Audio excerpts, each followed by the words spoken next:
Hello बच्चों, good morning. आज का क्लास यानी मंडे का क्लास जो 24 मार्च है, आज डेट 24 मई है, 24 मई। इस दिन का क्लास जो लाइव क्लास होने वाला था, किसी कारणवश तकनीकी कमियों की वजह से हम लोग अभी तकनीक में उतने स्ट्रांग नहीं हो पाए हैं, तो लाइव नहीं जा पाए। लेकिन हम आज आए थे आपके पास, आपके बीच लेकर लाइव क्लास में एक बहुत इम्पॉर्टेंट टॉपिक जो कि आपको लॉन्ग क्वेश्चन में बहुत मदद करेगा।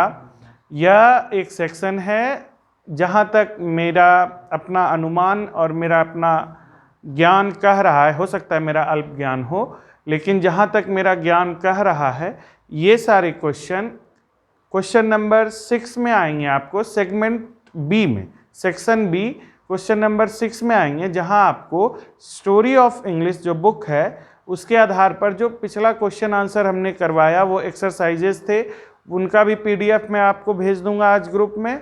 और इस स्लाइड का भी पीडीएफ मैं आपको प्रयास करूंगा कि पीडीएफ के रूप में आप तक पहुंच ही जाए। जितने बच्चे जुड़े हुए हैं, जिन जिन ने भी पीडीएफ मांगा है, हम कोशिश करेंगे कि पीडीएफ चला जाए। लेकिन चूंकि लाइव क्लास नहीं हो पाया है, लेकिन फिर भी क्लास करना है हम लोगों को। आइए हम लोग अपने उन लॉन्ग क्वेश्चन की तरफ ध्यान दें जिसके टोटल मार्क्स 4 रखे जाते हैं। आपको ये क्वेश्चन जो होता है ये अथवा करके करके दिया जाता है। 3 क्वेश्चन में से किसी एक क्वेश्चन का जवाब देना होता है और वो 4 मार्क्स का होता है। ठीक है, आइए देखते हैं हम लोग अपना पहला क्वेश्चन क्या आ सकता है। ये क्वेश्चन आ सकता है कि write a short note on old English. Right a short note on old English. Short note on old English. Old English पर एक छोटा नोट लिखें। एक छोटा नोट का मतलब अपनी एक टिप्पणी दें कि ओल्ड इंग्लिश के बारे में आपने क्या क्या जाना। तो आप जान रहे हैं ओल्ड इंग्लिश पुरानी अंग्रेजी को नहीं, बल्कि पुरानी अंग्रेजी के समय को, अंग्रेजी जो सबसे पुराने रूप में थी उस रूप में उसके साथ क्या क्या घटनाएं हुई थी, हम उसके बारे में चर्चा करते हैं। तो आइए बिना कोई समय गवाए, अगर यह क्वेश्चन आ गया आपके समक्ष, जिसके आने की उम्मीद है कि यह क्वेश्चन यदि आ गया आपके समक्ष कि write a short note on old English, और यह क्वेश्चन बदल कर भी आ सकता है कि what do you understand by old English period, आप ओल्ड इंग्लिश काल के बारे में क्या समझते हैं, तो आपको यह उत्तर देना सबसे सटीक रहेगा हमारी उम्मीद से। आप यह देखिए, ये आपको याद करना भी आसान, समझना भी आसान है कि the period from AD 449 to AD 1066 is known as old English period और एंग्लो सैक्सन पीरियड और एंग्लो सेल्टिक पीरियड। सिंपल है, ये सेंटेंस हम लोग ओल्ड इंग्लिश में भी पढ़े हैं कि 449 ईस्वी से 1066 ईस्वी के बीच का जो पीरियड है यानी समय है, उसी को ओल्ड इंग्लिश कहा जाता है। और ओल्ड इंग्लिश का ही दूसरा नाम एंग्लो सैक्सन या एंग्लो सेल्टिक भी कहा जाता है। अब आप देखिए, जो बच्चे कमजोर हैं, इतना लंबा लाइन नहीं लिख सकते हैं, तो आप सिंपल लिखिए कि the period from AD 449 to AD 1066 is known as old English period. अगर आप वह भी यहाँ पीरियड भी भूल जाते हैं तो द टाइम स्पैन लिखिए।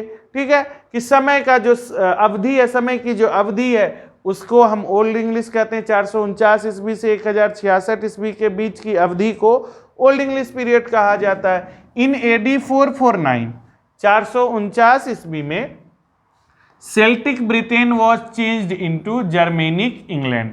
449 ईस्वी में जो सेल्टिक ब्रिटेन कहा जाता था वह जर्मेनिक इंग्लैंड में बदल गया। क्यों बदल गया? क्योंकि वहां पर जर्मनी से आने वाले 3 ट्राइब्स थे, एंग्लो सैक्सन्स और जूट्स, वो आए थे। तो 449 ईस्वी के सेल्टिक ब्रिटेन को जो है वह बदल कर हो गया जर्मेनिक इंग्लैंड में। The Norman conquest in AD 1066 introduced a large number of French words into the vocabulary of English.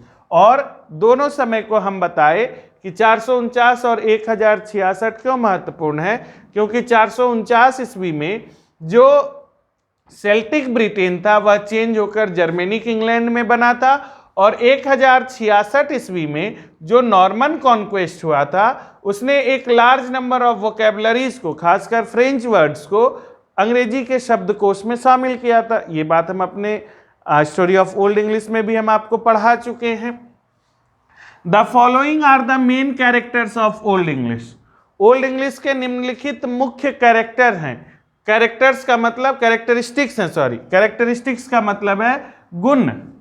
Old English की निम्नलिखित पहचाने, क्या क्या पहचाने, देखिए हम यहाँ पॉइंट वाइज लिखे हैं, आप इसको 1 2 3 करके भी लिख सकते हैं, आप इसको ABCD करके भी लिख सकते हैं। जैसे पोसाय पड़े वैसा काम कीजिए, जो पोसाय पड़ेगा वही काम कीजिएगा।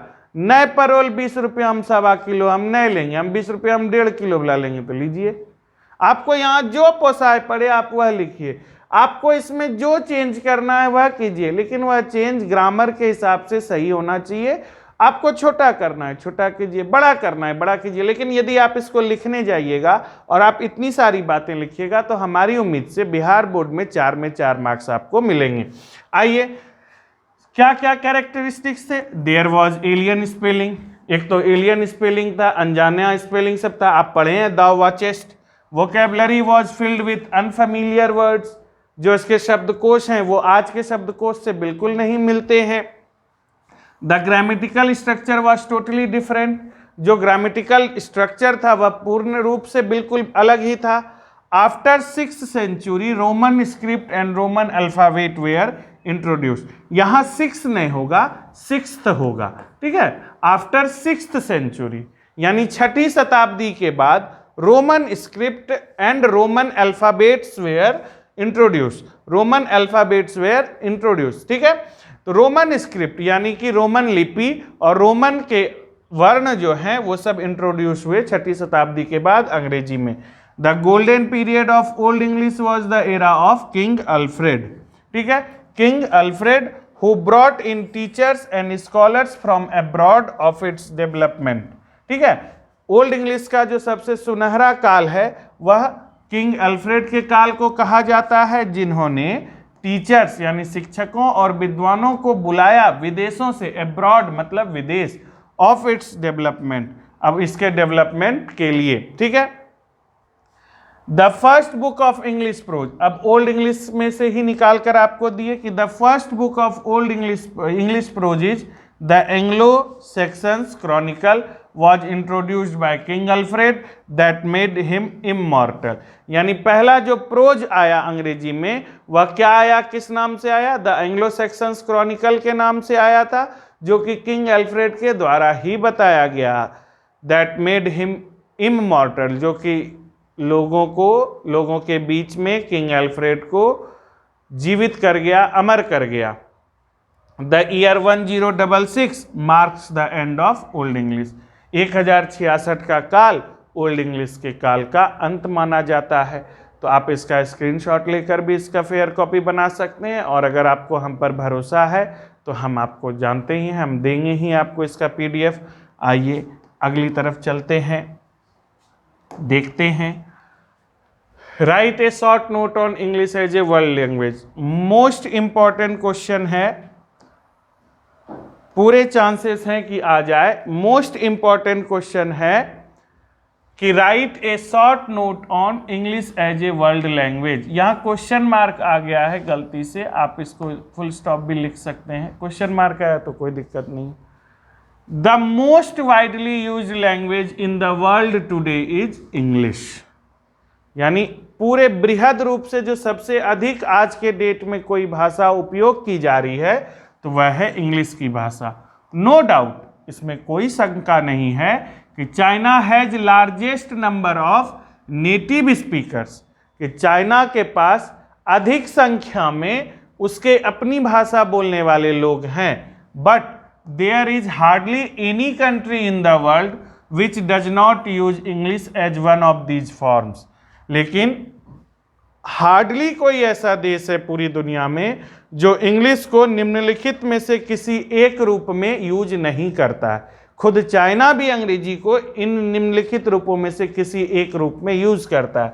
वह रूप कौन से? या तो अंग्रेजी मदर टंग के रूप में यूज की जा रही है देशों में, या अंग्रेजी सेकेंड लैंग्वेज के रूप में यूज की जा रही है, या अंग्रेजी फॉरेन लैंग्वेज के रूप में यूज की जा रही है, लेकिन वह यूज की जा रही है।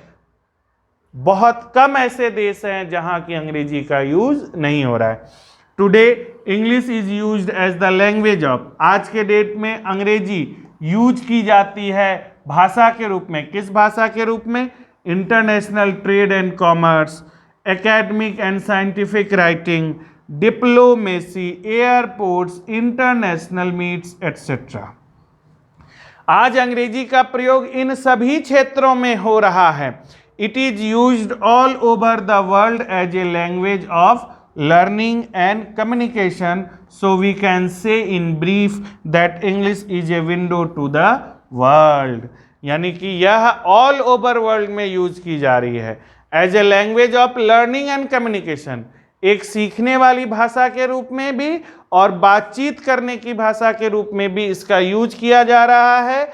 इसीलिए हम एक संक्षेप में कह सकते हैं, we can say in brief, हम संक्षेप में कह सकते हैं कि English is a window to the world, English पूरी दुनिया की खिड़की है।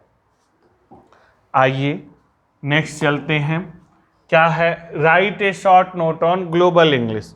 ग्लोबल इंग्लिश शायद 2021 में पूछा था, तो उम्मीद कम है कि पूछेगा। अगर नहीं पूछा है तो देख लीजिएगा। The world wide spread of English has made it global English. ये जो दुनिया में फैला ना अंग्रेजी, इसी ने ही अंग्रेजी को वैश्विक अंग्रेजी बना दी, यानी अंग्रेजी को एक ऐसी भाषा जिसे पूरा विश्व स्वीकारने के लिए तैयार है। English has become global by borrowing freely from Latin, Spanish, Italian, French and other languages। और इंग्लिश ग्लोबल इसलिए भी बना, कोई भी चीज़ वैश्विक क्यों बनती है? आप सिंपल सा बात समझिए, आपके हाथ में जो मोबाइल फ़ोन है इस समय, जो आप मेरा वीडियो देख रहे हैं, आप उसमें हिंदी भी टाइप कर सकते हैं, आप उसमें इंग्लिश भी टाइप कर सकते हैं। आप उसके लैंग्वेज सेक्शन में जाइए तो आप उसमें विभिन्न देशों की भाषाएं भी टाइप कर सकते हैं। तो इसी फ़ोन को अगर कोई बाहरी व्यक्ति, कोई चीन का व्यक्ति या कोई ग्रीस का व्यक्ति यूज़ कर रहा है, तो वह उसे अपनी भाषा में यूज़ करेगा। तो यह जो मोबाइल फ़ोन है यह वैश्विक है। यह वैश्विक क्यों हुआ? क्योंकि इसने अपने रूप को बदला, जहाँ भी यह गया वहाँ यह अपने रूप को बदल सकता है। तो उसी प्रकार अंग्रेजी भाषा भी ग्लोबल इसलिए बनी क्योंकि इसने, भाषा का निर्माण तो शब्दों से होता है, शब्द नहीं होंगे तो भाषा नहीं होगी। बहुत कम भाषा होती है जिसमें कि शब्दों की आवश्यकता नहीं होती है, जिसका उदाहरण मैंने बहुत अच्छे से दिया था आपको क्लास में, फिर दे देंगे कभी। लेकिन English has become global by borrowing freely from Latin, Spanish, Italian, French and other languages. इन्होंने विभिन्न भाषाओं से लैटिन, स्पेनिश, फ्रेंच, इटालियन, इन भाषाओं से शब्द अपने अंदर समाहित किए, इसीलिए इसका शेप ग्लोबल हुआ है। It's borrowing habit has made it the most gloriously impure language. और इसकी जो लेने की आदत है, इसी ने इसे मोस्ट ग्लोरियसली इम्प्योर लैंग्वेज का दर्जा दिया है। मोस्ट ग्लोरियसली इम्प्योर लैंग्वेज यानी बहुत अच्छे इम्प्योर लैंग्वेज के, मतलब कि ग्लोरियसली इम्प्योर लैंग्वेज का, इम्प्योर का मतलब हो गया अशुद्ध, लैंग्वेज का मतलब हो गया भाषा। अब आप इसको उतार सकते हैं, अभी इसमें और भी समझाने के लिए है। आइए आगे लाइन देखते हैं।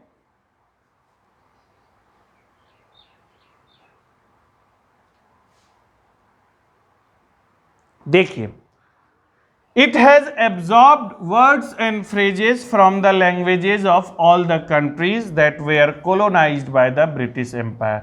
इसने एब्जॉर्ब किया, अवशोषित किया शब्दों और फ्रेजेस को उन भाषाओं से और उन सभी देशों से जहाँ जहाँ की ब्रिटिश एम्पायर का, यानी ब्रिटिश साम्राज्य का उपनिवेश था।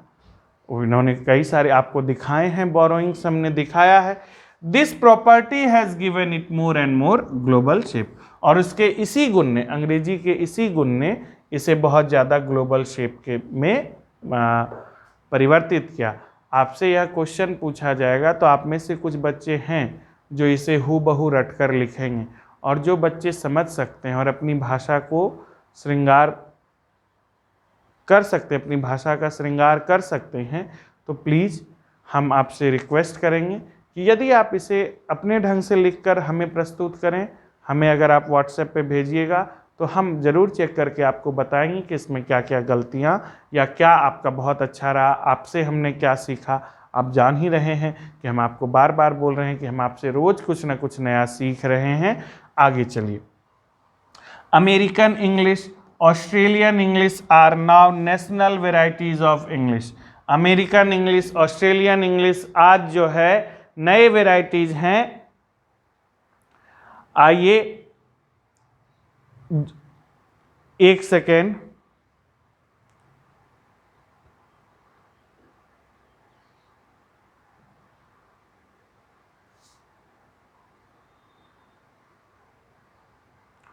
जरा सा रुकिएगा, कुछ परेशानी है।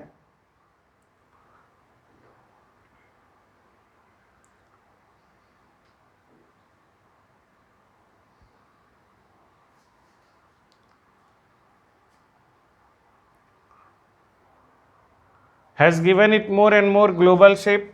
चलिए यहाँ पर हम बताएं कि ये जो प्रॉपर्टी है लेने की, शब्दों को लेने की, इन्होंने इसे ग्लोबल शेप दिया। American English, Australian English are now new national varieties of English, Nigerian English etcetera और new Englishes, though there are different varieties of English yet it is a global language. चूँकि सभी देश British काल के उपनिवेश रहे हैं, लगभग सभी देश, आप कहते हैं, आपको मैंने बताया भी है कि ब्रिटिश साम्राज्य में सूर्य कभी अस्त नहीं होता था। यही कारण है कि आप देख सक रहे हैं कि इसने लगभग सभी भाषाओं से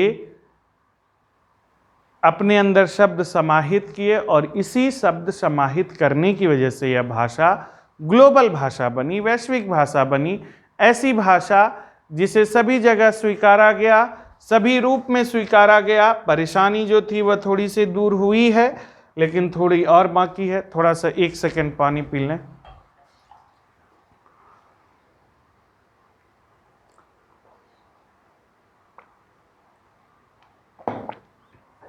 इस बीच आपने स्क्रीनशॉट ले लिया होगा। आइए चलते हैं। Write a short note on future of English. अंग्रेजी के भविष्य पर शॉर्ट नोट लिखिए। हालांकि यह क्वेश्चन क्लास 11th के लिए है, फिर भी हमने ये आपके लिए रख दिया। पता नहीं क्या हो नहीं हो, क्योंकि आप 11th का एग्ज़ाम नहीं दिए हैं। हो सकता है बिहार बोर्ड थोड़ा जागृत हो जाए और आपसे 11th का भी क्वेश्चन पूछ दे कि देखें जरा विद्यार्थी सही है कि नहीं। तो चलिए हम आपको ये क्वेश्चन 11th का है कि फ्यूचर ऑफ इंग्लिश क्या है, अंग्रेजी का भविष्य क्या है। तो थोड़ा सा इतिहास में लेके गए हैं और फिर प्रेजेंट में भी लेके आए। अबाउट 800 ईयर्स अगो, लगभग 800 साल पहले, Latin was a world language. Latin एक विश्व की भाषा थी, बट नाउ इट इज, आजकल, English is A world language, अंग्रेजी विश्व की भाषा है। लैटिन एक समय था जब राज कर रही थी, आज अंग्रेजी राज कर रही है। Many people think about future of English. कई सारे लोग, हम देखिए इसका पूरा एक सार आपको बता देते हैं। यहाँ 20th होगा, 20th सेंचुरी। इसका सार सिंपल सा बता देते हैं कि आज से लगभग 800 साल पहले लैटिन ऐसी भाषा थी जो पूरे विश्व की भाषा थी। यही कारण है कि आप आज साइंस में कई सारे लैटिन वर्ड्स, लैटिन अल्फ़ाबेट्स पढ़ते हैं, चाहे वह अल्फ़ा हो, बीटा हो, गामा हो, थीटा हो, पाई हो, फाई हो, एक्जाई हो, साई हो, कप्पा हो, एप्सिलॉन हो। ये सब जो आप पढ़ रहे हैं, ये सब लैटिन भाषा से निकले हुए अल्फ़ाबेट्स हैं। अब उस समय था तो आज तो नहीं है, आज अंग्रेजी विश्व की भाषा है। तो आखिर अंग्रेजी के भविष्य पर भी चर्चा होनी चाहिए। अगर लैटिन के भूत को देखा जाए तो अंग्रेजी के भविष्य पर जरूर चर्चा होनी चाहिए। कुछ लोग, जैसे अंग्रेजी की आदत है कि यह जहाँ जहाँ से गुजरी, अंग्रेजी तो उस बहती हुई नदी के समान है जो जहाँ जहाँ से गुजरी वहाँ वहाँ की मिट्टी की सुगंध अपने अंदर लेते हुए बहते चली जा रही है। तो अंग्रेजी के लिए कुछ लोग यह बोलते हैं कि यह लैटिन के समान ही एक दिन खत्म हो जाएगी। ठीक है, जिस प्रकार लैटिन एक समय था पूरा छाया हुआ था, आज अंग्रेजी छाई हुई, तो अंग्रेजी का भी अवसान आएगा। अब कुछ लोग हैं जो यह मानते हैं कि नहीं नहीं, अंग्रेजी जिस प्रकार अपना स्वरूप बदल रही है समय के साथ साथ, तो इस तरह से में तो अंग्रेजी हमेशा से ही अपना स्वरूप बदलते रहेगी और सर्वाइवल ऑफ द फिटेस्ट का सिद्धांत पालन करते हुए उत्तरजीविता का सिद्धांत, सर्वोत्तम की उत्तरजीविता का सिद्धांत का पालन करते हुए ये अपने रूप को बदलते चली जाएगी। तो इसमें किसी भी प्रकार का कोई परिवर्तन जो आएगा वह समय के साथ आएगा और इसमें कोई भी हानि नहीं होगी। तो दो तरह के लोग, और तीसरे लोग होते हैं जो बोलते यह हैं देखेंगे क्या होगा, समय ही बताएगा। और अंतिम निष्कर्ष यही निकल सकता है कि समय ही बता सकता है कि अंग्रेजी का भविष्य क्या है। आइए, some of them think that history will repeat itself, कुछ लोग सोचते हैं कि इतिहास अपने आप को दोहराएगा, and English will go the same way as Latin, और जिस प्रकार लैटिन समाप्त हो गया अंग्रेजी भी समाप्त हो जाएगी। Some other people think that the different varieties of English will come closer together and form a global standard English which will be spoken by all, और कुछ लोग ऐसा सोचते हैं कि ये जो विभिन्न भाषाएं हैं अलग अलग प्रदेशों में बोलने वाली, ये सब एक जगह जमा होंगी और ग्लोबल शेप देंगी। It will be a common language for use in, ये एक ऐसी भाषा होगी जिसे सब जगह यूज किया जाएगा, इंटरनेशनल ट्रैवल टूरिज्म में, इंटरनेशनल प्रेस कवरेज में, means of communication between governments में, means of trade between multinational business organisations etcetera. तो इन सब जगह अंग्रेजी का प्रयोग किया जाएगा, कुछ लोग ऐसा मानते हैं। लेकिन जिस प्रकार पिछले 20वीं शताब्दी के दशकों में देखा गया है कि अंग्रेजी ने अपने अंदर रैपिड चेंज किए हैं, rapid changes due to expansion of internet, cyber cafes and many other outlets in big and small cities and towns, though computers are using English language for varieties of purposes, but many countries are trying to develop programs in their own languages। देखिए, जिस प्रकार आप आज नहीं जान रहे थे आज से पहले कि पोक करना क्या होता है, हम लोग नहीं जानते थे। मोबाइल में इंटरनेट होता है, या इंटरनेट शब्द सुनना ही हम लोगों के लिए बड़ी खुशी की बात थी। यहाँ से देवघर जाते थे, वहाँ इंटरनेट कैफ़े में बैठते थे तो लगता था अरे ये लोग यहाँ तक पहुँच गए, हमारे यहाँ तो 24 घंटे बिजली नहीं रहती। केबल में हमारे पास स्टार प्लस चैनल नहीं था, अब वहाँ लोग स्टार प्लस तक देख रहे थे, कई सारे विभिन्न चैनल्स आ गए थे। तो हम लोग थोड़ा पीछे चल रहे हैं, लेकिन साथ में चलते चले जा रहे हैं, और हमने भी अपना योगदान दिया अंग्रेजी में। आज ये क्वारंटाइन वर्ड, आज यह जो आप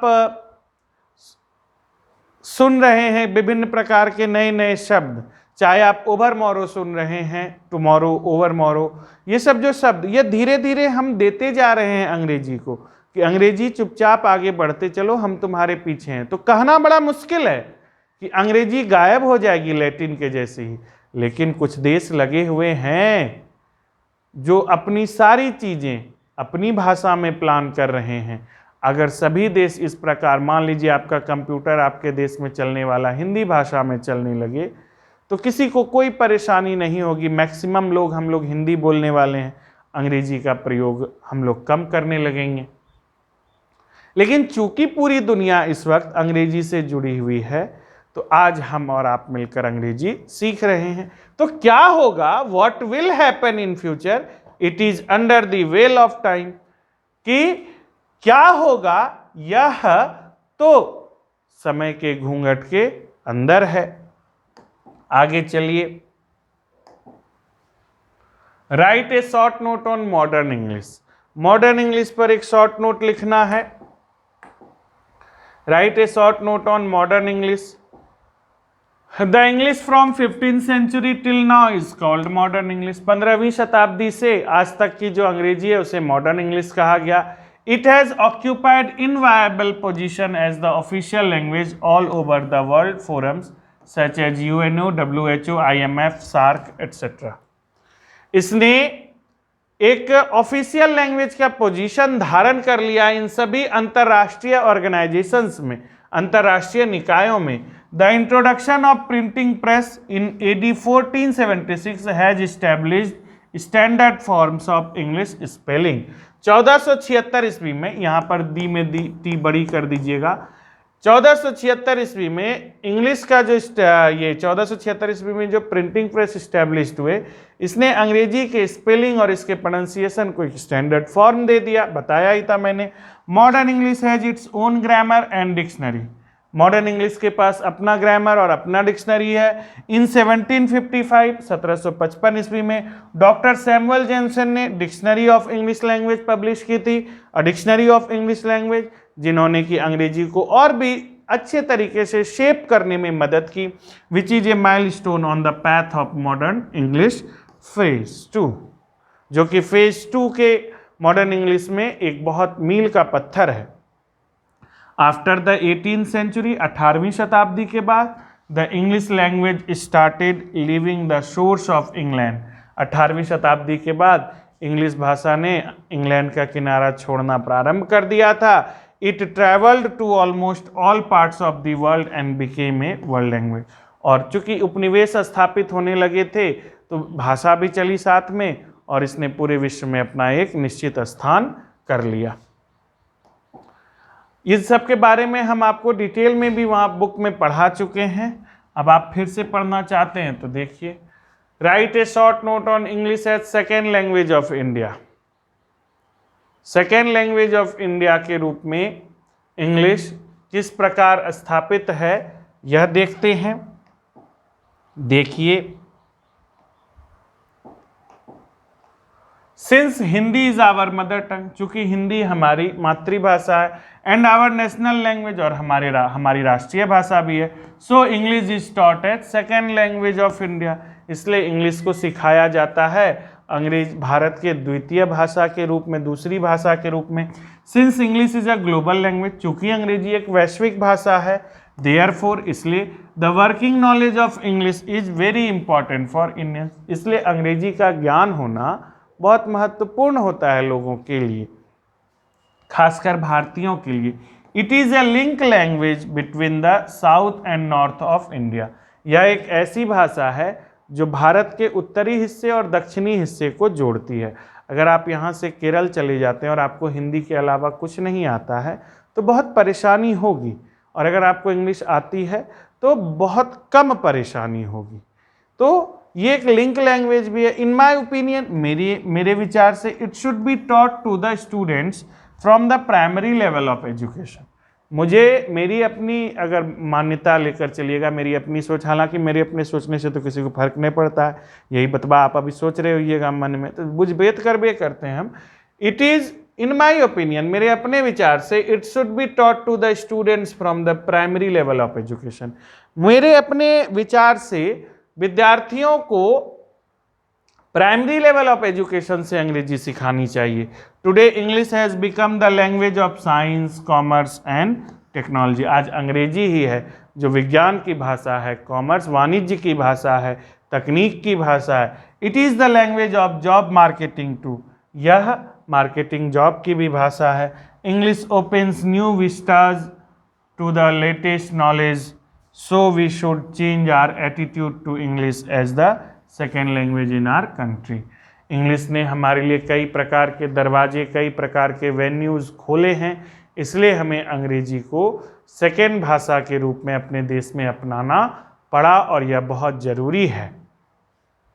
इसके बाद देखते हैं, इसके बाद का हम लोग करेंगे अपने नेक्स्ट वीडियो में। तब तक के लिए धैर्य रखिए, बने रहिए। Thank you very much. आप लोग अच्छे हैं, मिल रहे हैं, अच्छा कमेंट आ रहा है। Thank you very much, thank you very much.